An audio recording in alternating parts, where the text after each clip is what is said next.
Hello welcome to parallel twins. So இப்போ இன்றைக்கி ரொம்பவே ஸ்பெஷலான ஒரு வீடியோங்க. ஸோ ரொம்ப நாளாக நான் ஆக்சுவலாக இந்த வீடியோக்காக வெயிட் பண்ணிகிட்டு இருந்தேன். ஸோ அதாவது இப்போ நம்ம ஃப்ரெண்டு பார்த்திங்கன்னா ஒருத்தர் நம்ம வியூவர்ஸ் ஒருத்தர் சேகர் அண்ணா கடையிலேருந்து பார்த்திங்கன்னா வண்டி டெலிவரி எடுக்கிறாங்க. ஸோ அவர் எனக்கு ஒரு 2-3 days பிஃபோர் மெசேஜ் பண்ணியிருந்தார். இந்த மாதிரி நான் வண்டி டெலிவரி எடுக்கிறேன் ப்ரோ, ஸோ வீடியோ பண்ணலாமா அப்படின்னாரு. ப்ரோ நானே அந்த மாதிரி ஒரு வீடியோக்காக தான் வெயிட் பண்ணிகிட்ருக்கேன் அப்படின்னு நினச்சிக்கிட்டு சரி ஓகே ப்ரோ பண்ணிடலாம் அப்படின்னு சொல்லிட்டு ஸோ அப்படியே போயிட்டுருக்கோம். ஸோ வண்டி பார்த்திங்கன்னா இவர் ஆக்சுவலாக மதுரை போல். ஸோ மதுரையிலேருந்து சேகர் அண்ணா கடைக்கு வண்டியில் கொரியர் போட்டுட்டு இப்போ இங்கே ஃபுல்லாக ரெஸ்டோர் பண்ணி கொண்டு போகிறாராம். ஸோ இந்த பேலன்ஸ் டீட்டெயிலாம் நம்ம அங்கே போய்ட்டு கண்டினியூ பண்ணுவோம். இங்கேயே முடிச்சுட்டு அப்புறம் அவரை பேசுகிறதுக்கான கண்டென்ட் இருக்காது. ஸோ சேகர் அண்ணா கடைக்கிட்ட வந்தாச்சு. நான் உண்மையிலே ரொம்ப எக்ஸைட்டடாக இருக்கேன் வண்டி பார்க்க. ஆஹா கடை மூடி இருக்கு. எக்ஸைட்மெண்ட்டுக்கு பூட்டு போட்டாங்க. ஸோ இந்த வண்டி தான் ஆக்சுவலாக டெலிவரி எடுக்கிறதுக்காக இன்றைக்கி வந்துருக்கோம். ஸோ சேகர் அண்ணா இந்த வண்டியில் என்னென்னலாம் பண்ணியிருக்காருன்னு சொல்லிட்டு சேகர் அண்ணா கட்ட வரைக்கும். ஸோ ஓகே சேகர் அண்ணா சொல்லுங்கள் என்னென்னலாம் பண்ணியிருக்கோம் நம்ம வண்டியில். இந்த வண்டியில் வண்டிக்கார் வாங்கியிருக்கிறாரு. வாங்கினோடனே இன்னும் ஓட்டலை, அவர் ஓட்ட வரல. அப்புறம் நேராக அது என்கிட்ட கொடுத்துட்டு அவர் சொல்லுவார் அது எப்படின்னு. நான் அதெல்லாம் கொஞ்சம் டோட்டலாக வேறு மாதிரி இருந்தது வண்டி. ஸோ இன்ஜின் பிக்கப் இல்லை, போர் எஸ்டி போர் இருந்தது. இதுக்கெல்லாம் டைம். இப்போ இந்த வண்டி வீல் மாற்றிடுறோம். ஆல்ரெடி நம்ம பண்ணுறது தான், ரெகுலராக நம்ம பண்ணுறது தான். இது சாகத்தை மட்டும் அதே சாகத்தை போட்டோம். இந்த கலர் நம்ம மெரூன்னா மெரூனு எல்லாரும் மெரூன் அடிப்பாங்க. ஸோ இந்த வண்டி மெரூன் எப்படி இருக்கும் ஓரளவுக்கு அது மேட்ச் பண்ணி, ஆமாம் அது ஒரிஜினலாக மேட்ச் பண்ணி பெயிண்ட்ட சொல்லி இந்த மெரூன் அடிக்கணும்னு சொல்லி இந்த கலர் அதே மெரூன் மாதிரி அந்த ஒரிஜினாலிட்டி மாதிரி எடுத்து வந்துடும். ஸோ இதுவும் தெரியும். இந்த டேங்க் போயிடுச்சு. வண்டி ஓனர்னா இங்கே பிளேட்டிங் வரணும், ஒரிஜினல் தான் வரணும்னு. அவர் என்ன பண்ணால் இன்னொரு டேங்க் வச்சுருக்கிறாரு. அதையும் பிளேட்டிங் பண்ணி இந்த கலர் அடிச்சிருக்கிறோம். இந்த கலரு இந்த இதில் இருக்குது. எலக்ட்ரானிக் பண்ணிக்கிறோம் வண்டி. நான் அவருக்கு புதுசாக ஓட்டுறவருக்கு திடீர்னு லாங் போகிறாருன்னா லாங் போகும்போது அவங்களுக்கு யூஸ் ஆகும். அதனால் எலக்ட்ரானிக் பண்ணிக்கிறாரு. மீதி எல்லாம் வண்டியார் சைலன்சர் அவர் வாங்கி கொடுத்துக்கிறாரு. சைலன்சரு செயின் கார்டு இம்போர்ட் பண்ணிடுறாரு. அது அவரும் கொஞ்சம் நமக்கு என்னென்ன ஸ்பேர்ஸ் வேணுமோ ஓரளவுக்கு கொடுத்துருக்காரு. நான் அந்த போரில் ஸ்டாண்டர்ட் போர் தான் போட்டுருக்கேன். அதில் மற்றபடி ஸ்பேர்ஸ்லாம் எப்படின்னா ஸ்பேர்ஸ் எல்லாம் ஏதாவது வண்டியில் எல்லாம் நிறைய மாறி தான் இருந்தது. இப்போ ஒன்றா பார்த்து எடுத்து அதை இப்போ ஓரளவுக்கு ஒரிஜினாலிட்டியாக கொண்டு வந்துச்சு. இன்னொன்று வண்டி ஓனரும் ஒரிஜினாலிட்டி வேணும்ன்றதுனால ஃபுல்லாக ஆமாம் வண்டி ஓனருக்கு அந்த ஒரிஜினாலிட்டி வேணும். தூங்கும் போது நினச்சிப்பார் போகுது அந்த ஒரிஜினாலிட்டியே வேணும்னு. ஆனால் ஒரிஜினாலிட்டின்றது இப்போ வராதுல்ல. இப்போ நம்ம சொல்ல முடியாது. இப்போ பார்த்தா ஒரிஜினாலிட்டி மாதிரி எடுத்துன்னு வந்துட்டோம். ஆனால் அந்த பர்ஃபார்மன்ஸ் கொடுக்க முடியாது. ஓரளவுக்கு பரவாயில்ல. என் பேர் ஜெயபிரகாஷ். நான் மதுரையிலிருந்து வரேன். எனக்கு ஃபஸ்ட்டு ஜாவா பைக்கை பற்றி இப்படி ஒரு பைக் இருக்குன்னே தெரியாது. ஸோ நான் யதார்த்தமாக யூடியூப்பில் வீடியோ பார்த்துட்டு இருக்கிறப்ப அண்ணனோட வீடியோ பார்த்தேன். அதில் பிரேம்குமார்னு நம்ம 96 படத்தோட டேரக்டர் அவரும் சேதுபதிக்கு ஒரு பைக் ரெடி பண்ணி கொடுத்தாங்க. ஸோ அவர் வீடியோ தான் நான் ஃபஸ்ட்டு பார்த்தேன். ஸோ பார்த்ததுக்கப்புறம் தான் அப்படி ஒரு பைக் இருக்குன்னு தெரியும். ஸோ என்னன்னு தெரியல, ஒரு டக்குனு ஒரு இன்ட்ரெஸ்ட் வந்தோடனே போய் ஓலெக்ஸை சர்ச் பண்ணுறப்ப மதுரையில் பைக் இந்த மாதிரி இருக்குன்னு பார்த்தேன். ஸோ என்கொயரி பண்ணிவிட்டு ஒரு 1 monthக்குள்ளே நான் பைக் அமௌண்ட் ரெடி பண்ணி பைக் எடுத்தாச்சு. எடுத்துகிட்டு இப்போ பைக் ஆனால் ஓட்டுற கண்டிஷனில் இல்லை, சும்மா பேருக்கு இருக்குது, பைக் ஸ்டார்ட் ஆகும் அவ்வளோதான். ஸோ அதை எப்படி ரெடி பண்ணுறதுன்னு தெரில. ஸோ அண்ணன்ட்ட ஆனால் எப்படி கொடுக்குறது அவர்கிட்ட கேட்கலாமான்னு ஒரு தயக்கம். ஸோ நார்மலாக கால் பண்ணி கேட்டேன்னு பாருப்பான்னு சொன்னார். நான் பைக் எட்டு கொடுக்குறேன் அண்ணன் சொல்லலை, எடுக்க மாட்டேன்னு தெரியும், நான் சொல்லலை. ஸோ அண்ணன் நான் பார்க்க வர மாதிரி பைக் எட்டு வந்துட்டேன். அதே மாதிரி அண்ணன் எடுக்க முடியாதுன்னு சொல்லிட்டாரு. ஆல்ரெடி என்கிட்ட 2015 கொடுத்த பைக்ஸே நிறையா இருக்குது, நான் அதையும் நான் முடிக்கணும்னு சொல்லிட்டாரு. ஸோ நானும் ஃப்ரெண்டு அண்ணன் கடையில் உட்காந்து ஒரு 3 to 4 hours அண்ணன்ட்ட பேசி பைக் நான் எடுத்தால் உங்கள்கிட்ட தான் கொடுத்து நான் ரெடி பண்ணி எடுப்பேன் அப்படின்னு சொல்லி, இல்லைனா நீங்கள் எப்போ ரெடி பண்ணுங்க நான் அப்போ எடுத்துக்கலாம் அண்ணன் விட்டு. அது எதுக்கு அந்த இன்ட்ரெஸ்ட் இருக்குது பைக் மேலே பண்ண அண்ணன் தான் பண்ணணும். அப்படின்னா தான் பைக் மாதிரி இருக்கும். ஸோ அண்ணன்ட்ட கொடுத்துட்டு 2019 கொடுத்தது. ஸோ ஒரு வழியாக ஒரு 2.5 years கஷ்டப்பட்டு அண்ணன் ரெடி பண்ணிட்டாங்க. லாக்டவுன் வந்துருச்சு. அதில் லாக்டவுன் வந்துருச்சு. அப்புறம் அப்புறம் உடம்பு முடியாமல் போகிறது. அது இல்லாமல் அண்ணன் மட்டும் இல்லை, இதுக்கு முன்னாடி இன்னும் நிறைய பேர் இருக்காங்க, அது நிறைய பேர் தெரிய மாட்டேங்குது. பெயிண்டர்ஸ் இருக்காங்க, டிங்கர்ஸ் இருக்காங்க, வெல்டர்ஸ் இருக்காங்க, இன்னும் எக்ஸெட்ரா எக்ஸெட்ரா. நான் வந்து நிறைய பேர் பார்த்துருக்கேன். ஸோ அண்ணன் மூலியமாக அவங்கெல்லாம் எனக்கு தெரிய வந்துச்சு எவ்வளோ கஷ்டப்பட்டு இந்த ஒரு பைக் ரெடி பண்ணுறாங்கன்னு தெரியுது. அது வந்து குவைட் எக்ஸ்பென்சிவ் தான், ரொம்ப இப்போ நார்மல் பைக் எடுக்கிறத விட. பட் அமௌண்ட் வந்து யாரும் கொடுத்துடலாம். பட் இவ்வளோ பேஷனாக இவ்வளோ பொறுமையாக பண்ணுறதுக்கு ஆள் கிடையாது. ஸோ இதில் ஈச் அண்ட் எவ்ரி ஸ்பேர் வந்து அண்ணன் சொல்லுவார், இதை வந்து இங்கேருந்து எடுத்து போட்டேன், இப்படி போட்டால் தான், இப்படி ஆல்ட்ரு பண்ணி போட்டால் தான் பைக் வந்து லாங் லைஃப் வரும். ஸோ ஒரு இதுக்கும் நம்ம வீடு கட்டுறப்ப தண்ணி விடுவாங்க, ஸ்ட்ராங்காக இருக்கணும். அந்த மாதிரி அண்ணன் எல்லாத்துக்கும் ஆயில் போடுவார். நான் அந்த மாதிரி எதுவும் பார்த்ததே இல்லை, எந்த மெக்கானிக் இப்படி பார்த்ததே கிடையாது. விசித்திரமான ஆளாக இருக்காரு, நான் அப்போ பார்த்தேன்.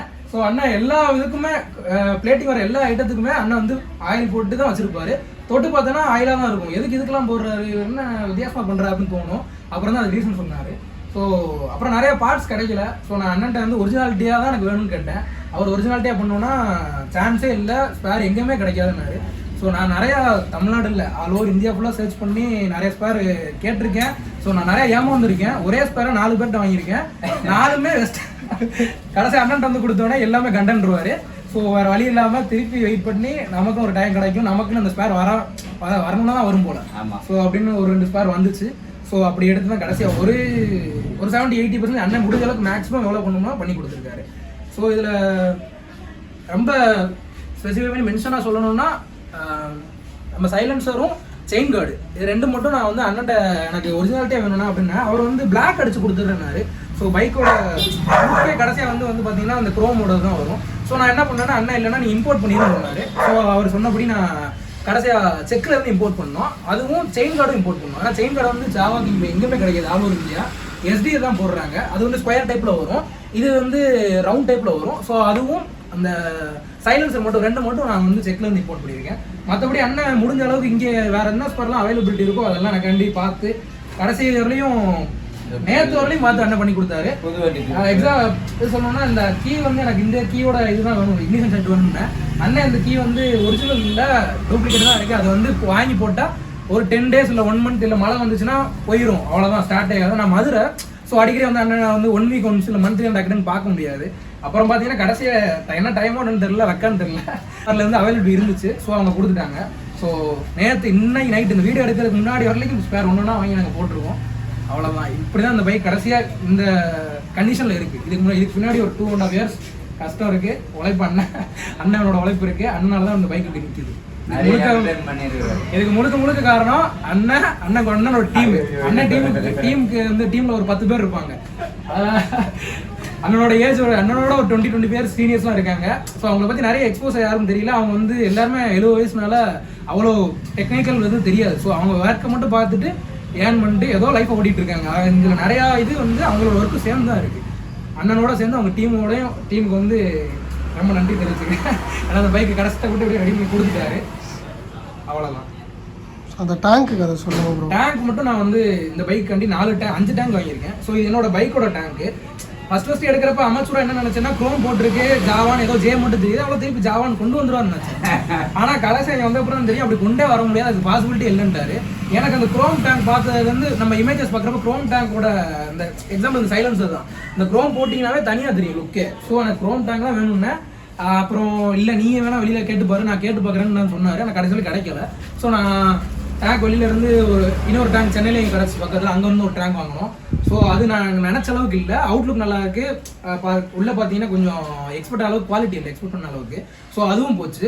அதுவுமே அண்ணன் எனக்கு உடனே சொல்லலை, சொன்னால் திருப்பி அவசரப்பட்டு போய் காசை வேஸ்ட் பண்ணிடுவான், வாங்கினது இருக்கட்டும் அப்படின்ட்டு கிட்டத்தட்ட ஒரு 1 year கழிச்சு தான் சொன்னார். அந்த டேங்க் நான் வாங்கி 1 year ஆச்சு. இந்த பைக் கொடுத்தோன்னே ஒரு வித்தின் 1 month இருக்கும். அப்புறம் திருப்பி இன்னொரு டேங்க் வாங்கினோம், அதுவும் சரியில்லை. ஸோ இன்னொரு டேங்க் அதை வந்து அண்ணன் இன்னொரு பைக்கு தான் இருக்கணும், இந்த மாதிரி பெயிண்ட் பண்ணுறேன்னு சொல்லி அதை பெயிண்ட் பண்ணிட்டாரு. கடைசி அப்போ ரீசெண்டாக 1 month முன்னாடி நானே பெங்களூருக்கு டிக்கெட் போட்டு போய் நேரில் அங்கே ஒருத்தர் இந்த மாதிரி 2-stroke பைக் ரெடி பண்ணுறாரு. அவர்கிட்ட ஒரு அவைலபிலிட்டி ஸ்பேர் எக்ஸ்ட்ரா இருக்குனாரு, அதை வாங்கிட்டு வந்து அதுவுமே போய் கடைசியாக இப்போ பெயிண்டர்கிட்ட கொடுத்து நாங்கள் இன்னும் பண்ணிட்டு இருக்கோம். அதுலேயும் சில ஆல்ட்ரேஷன்ஸ் இருந்துச்சு, சின்ன மைனர் ஃபால்ட் இருக்க தான் செய்யும். எனக்கு பார்க்குறப்ப அவுட்லுக் நல்லா இருக்கும், பட் உள்ளே வந்து டென்சிட்டி கம்மியாக இருக்குது, ஒரு சின்ன ரஸ்ட் ரொம்ப இருக்குன்னா அந்த இடத்துல வந்து திருப்பி நம்ம ஓவராக போட்டு தேய்க்கிறப்ப ஹோல்ஸ் வந்து வேஸ்ட்டாக போயிருந்தாரு. அது நம்ம மெக்கானிக் அவருக்கு தெரிஞ்ச அளவுக்கு எக்ஸ்பீரியன்ஸ் அவளுக்கு தெரிஞ்ச அளவுக்கு நமக்கு தெரியாது. ஸோ அதுவும் கடைசியாக வாங்கி இப்போ ஓரளவுக்கு ஃபினிஷ் பண்ணியாச்சு. ஸோ இப்போ பைக்கு க்ரோம் டேங்கும் இருக்குது, அண்ட் இன்னொரு டேங்க் நல்ல குவாலிட்டியிலே அதுவும் இருக்குது, இதுவும் இருக்குது. இதுதான் பைக்கை ஒரிஜினாலிட்டி ஓரளவுக்கு மெயின்டைன் பண்ணுற அளவுக்கு முடிஞ்ச அளவுக்கு நாங்கள் இது பண்ணியிருக்கோம். அவ்வளோதான். மற்றபடி அண்ணன் இந்த பைக்குன்னு ஸ்பெஷலாக போட்டதுன்னு பார்த்தீங்கன்னா இந்த கிரிப்பு போட்டிருக்காரு. ஃபர்ஸ்ட் டைம் அந்த பைக்கில் போட்டிருக்காரு. இது அப்படியே இப்போ வந்து நம்ம இப்போ புதுசாக பைக் எடுக்கிறோம்ல ஜாவா, இப்போ வந்து ஷோரூம் டெலிவரி எடுக்கிற பைக்கில் தான் இந்த ஜாவா கிரிப் வரும். நார்மலாக அண்ணன் வந்து வேற கிரிப்ஸ் சும்மா போடுவார். இது ஃபர்ஸ்ட் டைம் நம்ம வண்டியில தான் போட்டிருக்காரு. ஸோ இனிமேல் பைக் சூப்பராக இருக்குது பார்க்க. இந்த கிரிப்பை வந்து இன்னும் ஒரிஜினாலிட்டி தூக்கி கொடுக்குது. ஏன்னா இப்போ வர்ற பைக்கில் வர்ற மாதிரியே இருக்கு. ஸோ இனிமேல் வர்ற வண்டி அண்ணன் இந்த மாதிரி போடுறேன்னு இருக்காரு.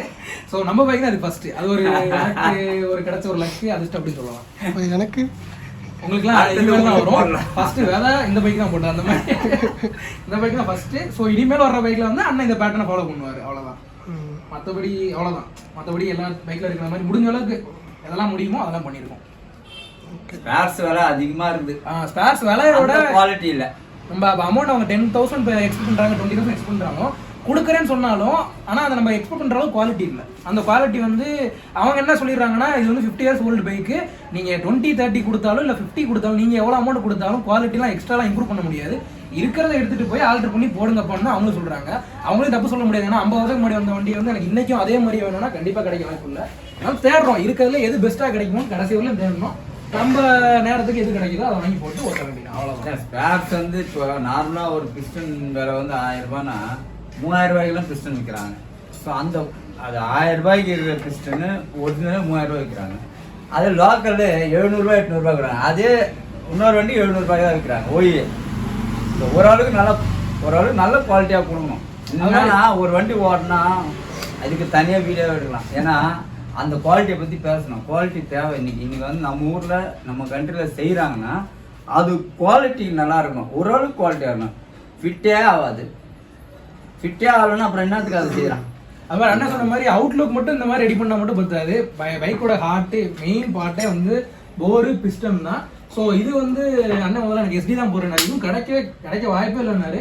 ஸோ என் அக்கா என்னன்னு தெரியல, கடைசி வரலையும் முதல்ல கிடைக்காதுன்னு சொல்லி கடைசியில் அண்ணன் வந்து IPL பிஸ்டன் போட்டு ஸ்டாண்டர்ட் போரே போட்டாரு. ஸோ இதுவும் எனக்கு கிடைச்சிருக்கீங்க எல்லாரும் கிடைக்காது. எனக்கும் அண்ணன் வந்து கிட்டத்தட்ட இந்த போருக்காண்டியே பைக் ஒரு 5 நிப்பாட்டி வச்சிருந்தாரு. ஸோ அது வந்து அவரோட டேஸ்ட்டும் இப்போ எக்ஸ்பெக்ட் பண்ண நேரம் கிடைக்கல. போர் எங்கேயுமே கிடைக்க மாட்டேங்குது. அப்படியே அவங்க இப்போ ஃபர்ஸ்ட் காப்பி பண்ணால் டெல்லி மேக்கு பூனா மேக்குன்னு சொல்கிறாங்க. அது அவங்க அந்த மோல்டில் ஊற்றி எடுக்கிறப்ப ஷேப் மட்டும் தான் இருக்குது. பெர்ஃபார்மன்ஸ் போட்டு பைக் போடவே முடியாது. ஸோ அப்படி போடுறதுக்கு தான் அண்ணன் சொல்லுறாங்க பொம்மை மாதிரி இருக்குது. டாய்ஸ் மாதிரி ஓடே பிளாக் கலரில் இருக்குது. ஏன்னா இது சொல்லணும்ல, நம்ம பார்த்தது சொல்லணும். ஏன்னா அந்த பொருள் வந்து 8000 ரூபா கொடுத்து வாங்குறோன்னு 7000 ரூபா கொடுத்து வாங்கினா அந்த பொருளுக்கு ஒரு வர்த்தம் இருக்கணும்ல. ஓடாத பொருளுக்கு 8000 ரூபா கொடுத்து அண்ணா வாங்குவாங்க. புதுசுன்னு நிறைய பேர் விலை போட்டு வாங்கிடுறாங்களா ஓடுன்னு நம்பி. அது ஃபினிஷிங்கே சரியில்லை. நிறைய பேருக்கு தெரியல. அந்த பிஸ்டன் ஓடுற இடமே ரொம்ப இன்னும் கருப்பு கலருக்கு ஒன்றுமே அது ஃபினிஷிங்கே இல்லை. அது ஓடாது. ஆனால் அதையும் வாங்குறாங்க. ஏன்னா இது மேலே இருக்கிற ரேஸ் அது மாதிரி பழமை மேலே வந்து அவ்வளோ வெறித்தனமாக இருக்கிறாங்க. இப்போ இவரே விடாத 5 டேங்க் பாருங்க. ஒருத்தருக்கும் ஒரு ஹிஸ்ட்ரி இருக்குது. இந்த வண்டிங்களுக்கு பழைய வண்டிங்களுக்கு ஒரு ஹிஸ்ட்ரி சொல்லலாம் இவங்களுக்கு. ஏன்னா காசு போனாலும் பரவாயில்ல. ஆனால் அதுக்குன்னு இவங்களை ஏமாற்றக்கூடாதுல்ல. ஒரு பொருள் குவாலிட்டியாக வேணாம், ஓரளவுக்கு. அதான் அந்த வண்டி ஓடுற அளவுக்கு இருந்தால் போதும். ஓஹோன்னு இருக்கணும். ஆனால் ஓடுற மாதிரி இருக்கணும். ஓடவே மாட்டுது. அப்புறம் அதை வாங்கி நம்ம என்ன பண்ணுறது? இது வந்து நம்ம சொல்லி தானே ஆகணும். இப்போ இது நம்ம ஒரு ஆளுக்கு சொல்லலை, இந்தியாவுக்குள்ள வேர்ல்டுக்குள்ளே சொல்கிற மாதிரி தான். ஒரு கண்ட்ரிக்கும் ஒரு மாதிரி செய்வாங்க. ஸோ நம்ம அங்கேருந்து வாங்கும்போது அது சிலது வேற ஊர் தான் இருக்கும், நல்லா இருக்காது. அதே நம்ம ஊரில் செய்யறது ஒன்று நல்லா செட் ஆகும். பிஸ்டனை நான் வெளியூர்லேருந்து ஒன்று வாங்கினா அது செட் ஆகாது. அது இந்தியாவில் லோக்கல் பிஸ்டனாக ஓடும். சில விஷயங்கள் இந்தியாவில் நல்லா இருக்கு. ஆனால் செட் ஆகிற மாதிரி இல்லையே. பார்த்து ப்ரொடியூஸ் பண்ணுறது நல்லா சுவிட்சு செய்கிறான். ஓய் சுவிட்சு கிட்டத்தட்ட ஓய் சுவிட்சு மேனுஃபேக்சரிங் பண்ணி 40 வருஷம் ஆகுது. நீ 40 வருஷம் சுவிட்சு இன்னைக்கு சேல்ஸ் ஆகுது. நீ இன்னைக்கு செஞ்ச சுவிட்சு 700 ரூபா வாங்குற தனியாக வந்துது. அப்போ என்னதுக்கு பொம்மையாக வச்சுக்கிறதுக்கு தான் சுவிட்சு செய்யும். ஆமாம், அந்த நெயில் தனியாக இருக்குது, மேலே டிப்பு தனியாக வந்துடுது. பொம்மையாக ஒரு பொருள் சரினா இந்த டாய்ஸாக இது அப்படியே வச்சுக்கிறது. வண்டி யூஸ் பண்ணுறதுக்காக வாங்குறோம். அதை போயிட்டு லோக்கலில் போட எது உடையுது அதுதான் இன்ஜினியர்ஸ். சும்மா கண்ணு மூடி வேலை செய்கிறாங்க. அப்புறம் இன்ஜினியர்னாதுக்கு படித்து இதெல்லாம் செய்கிறாங்க. அது மாதிரி விண்டேஜ் வெஹிக்கிள் நீங்கள் இப்போ எடுத்து ரெடி பண்ணணும்னு நினச்சிங்கன்னா முதல்ல வந்து பேஷன்ஸ் தான் ரொம்ப முக்கியம். அமௌண்ட் இருக்குது, என் லேக்ஸ் இருக்குது, நான் வந்து இவ்வளோ வச்சுருக்கேன். ஸோ வித்தின் எனக்கு கப்பல் ஆஃப் மந்த்தில் எனக்கு பைக் வேணும்னா எக்ஸ்பெக்ட் பண்ணி வரவே வராதிங்க. அப்படி எடுக்கிற பைக் வந்து நல்லாவும் இருக்காது. அண்ணா சொன்ன மாதிரி ஸ்பேர் அவைலபிலிட்டி வந்து ரொம்ப ரொம்ப ரொம்ப கஷ்டம். அமௌண்ட் எவ்வளோ தான் கொடுத்து நம்ம வாங்கினோடனே பொம்மை ஷோகேஸுக்கு வச்சுக்கலாம். வாங்கின வித்தின் மந்த் இல்லை 2 months வந்து எல்லாம் போயிடும். ஸோ இந்த பைக்கோட இதே இருக்காது, ஏன்டா எடுத்தோன்னு அளவுக்கு ஆயிரும். ஸோ பேஷன்ஸ் முக்கியம். அமௌண்ட்டே இருந்தாலும் அண்ணனே நீங்கள் சொன்னாலும் போட மாட்டார். ஒரு லிமிட்டுக்கு மேலே அண்ணனை ஃபோர்ஸ் பண்ணால் சரி இவ்வளோ கஸ்டமர் ஃபோர்ஸ் பண்ணுறாங்கன்னா அவர் படி விட்டுருவோம், கிடைக்கிறத வாங்கி போட்டு அனுப்பி விட்டுருவாரு. அது வந்து அவருக்கு நமக்கு திருப்தி இருக்காது. ஸோ அவருக்கும் அந்த டைம் கொடுக்கணும். அவர் கன்வின்ஸ் விட்டீங்கன்னா பைக் வேலை நடக்கிறது நடக்கும். நீங்கள் வந்து எக்ஸ்பெக்ட் பண்ணதை விட நல்லா இருக்கும் பைக்கு. ஸோ நீங்கள் பைக் எடுத்ததுக்கு ஒருத்தியாக இருக்கும், லைஃப் லாங் என்ஜாய் பண்ணி வரலாம். ஸோ என்றைக்கும் ரெக்ரெட் பண்ண மாட்டீங்க, ஏன்டா எடுத்துட்டோம் ஏன்டா இவர்கிட்ட கொடுத்தோம். ஏன்னா அவர் தப்பு கிடையாது. ஸ்பேர் கிடச்சா அண்ணனே போட்டு கொடுத்துட போகிறேன். ஆனால் கிடைக்கவே கிடைக்காது. நானும் வந்து இந்தியா ஃபுல்லாக தேடிட்டேன். நானே 5 டைம் வாங்கியிருக்கேன். பார்த்துக்கோங்க, நானே நிறைய அமௌண்ட் வேஸ்ட் பண்ணியிருக்கேன். ஸோ நிறைய பேர் கொடுக்கும்போது நல்லா இருக்குன்னு சொல்லி கொடுத்துருவேன். லேட்னா பெயிண்ட் வண்டி தான் லேட்டு. நான் ஊர்பட்ட வண்டியெல்லாம் லேட் பண்ணேன்னா நான் எங்கே சாப்பிட்றது? சர்வீஸ் எல்லாம் போயிடும். ஆனால் இவங்க கேட்குறது இந்த போர் தான் வேணும், இந்த மீட்ரு தான் வேணும், இந்த சுவிட்சு தான் வேணும்னா அப்போ டைம் கிடைக்கும். நானே வந்து பார்த்து செய்கிறேன். ஒருத்தர்கிட்ட கூப்பிட்டா ஏப்பா உனக்கு செஞ்சா உலகத்துக்கே செஞ்சலாமான்றாங்க. அந்த மாதிரி பார்த்து. ஆனால் இன்னைக்கு வந்து அந்த மாதிரி இல்லையே, கொஞ்சம் ஸ்பீடாக தள்ளிடலாம். ஏன்னா வரல இப்போ சொன்ன மாதிரி சுவிட்ச் எல்லாம் ப்ராப்ளம், போர் ப்ராப்ளம் எல்லாம் வரும்போது இருக்கிறத மாட்டி வேண்டாம். அது நம்ம பழச மாட்டி போயிடலாம். இல்லை இனிமேல் இது நம்ம சொல்கிறோன்னா இனிமேல் இன்னும் நல்லா செய்யணும். ஏன்னா சம்பாதிக்கிறது வந்து ஒரு நல்ல குவாலிட்டியாக கொடுத்து சம்பாதிச்சா போதும். ரொம்ப ஜாஸ்தி விலை கொடுத்து வாங்க வச்சுக்கலாம். குவாலிட்டியாக இருந்தால் ஓரளவுக்கு மினிமம் காசு கொடுத்து வாங்கி போடும். இதுனா ஒரு நாளைக்கு 100 கிலோமீட்டர் 200 கிலோமீட்டர் ஓட்ட போகிறாங்க, ஒன்றும் கிடையாது. இது ஒரு கிரேஸ், அவ்வளோதான். Right, all the best. ரொம்ப தேங்க்ஸ்ண்ணா. எதுவும் சொல்ல முடியாது நீங்கள் பண்ணி கொடுத்ததுக்காண்டி. என்ன சொல்ல முடியாது, சொன்னா தானே தெரியும். சொல்ல முடியாது. இவ்வளோ நாள் வெயிட் பண்ணி அதெல்லாம் எங்கள் பைக் இருக்குன்னு எனக்கு தெரியாது. ஸோ இதில் ஸ்பேர்லாம் நீங்கள் அந்த ஸ்பேர் இந்த ஸ்பேர் நீங்கள் பார்த்து போடுறதெல்லாம் எனக்கு தெரியாது. எதுனாலும் போடலாம். பட் நீங்கள் உங்கள் லைஃபுக்கு உங்கள் பைக் மேலே உள்ள இன்ட்ரெஸ்ட்டாக பண்ணுறீங்க. ஸோ நீங்கள் இருக்கனால தான் இந்த பைக்லாம் ரன் ஆகுது. நீங்கள் இல்லைன்னா பைக்ஸ்லாம் கிடையாது, அவ்வளோதான். இருக்கிறாங்க. ஆனால் அவங்க ப்ராப்பராக இல்லை, ப்ராப்பராக செய்யறதுக்கு இல்லை. அதனால தான் சொல்கிறேன். இப்போ இருக்கிற பீரியட் செய்யறதுக்கு இல்லை. ஸோ அவங்களாம் விட்டுட்டு மாறிட்டாங்க. அப்பயே செஞ்சு தரதுனால நான் சொல்கிறேன், நீங்கள் இருக்கிறனால தான் பைக்ஸ் ஓடுது. ஸோ நீங்கள் இப்படியே பண்ணணும். இந்த பைக்ஸ்லாம் ஃபார் ஓடிட்டே இருக்கு. நல்லா லாக் பண்ணிட்டு கொக்கி போட்டு நாங்களும் கொஞ்சம் போகணும்.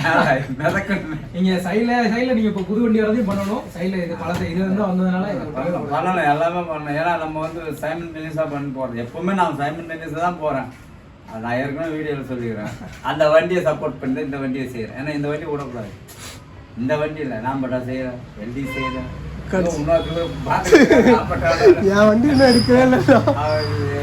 எழுதிக்குது இந்த மாதிரிலாம் இருக்குது வண்டிங்க. செய்யறதுக்கு இல்லை, நமக்கு காசு நிற்கணும்ல. நம்ம நிற்கணும்னா காசு.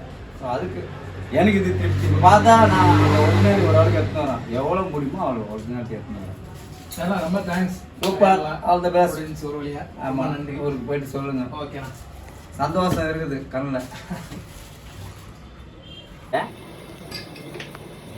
வெளியே ஆகாது, அது சைடுக்கு வருது.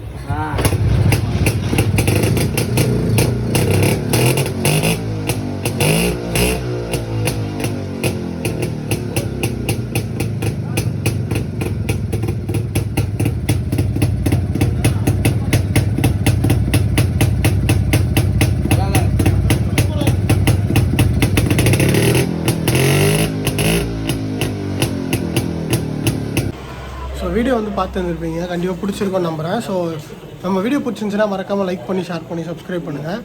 ஸோ ஓகேங்க, நெக்ஸ்ட் வீடியோவில் மீட் பண்ணுவோம்.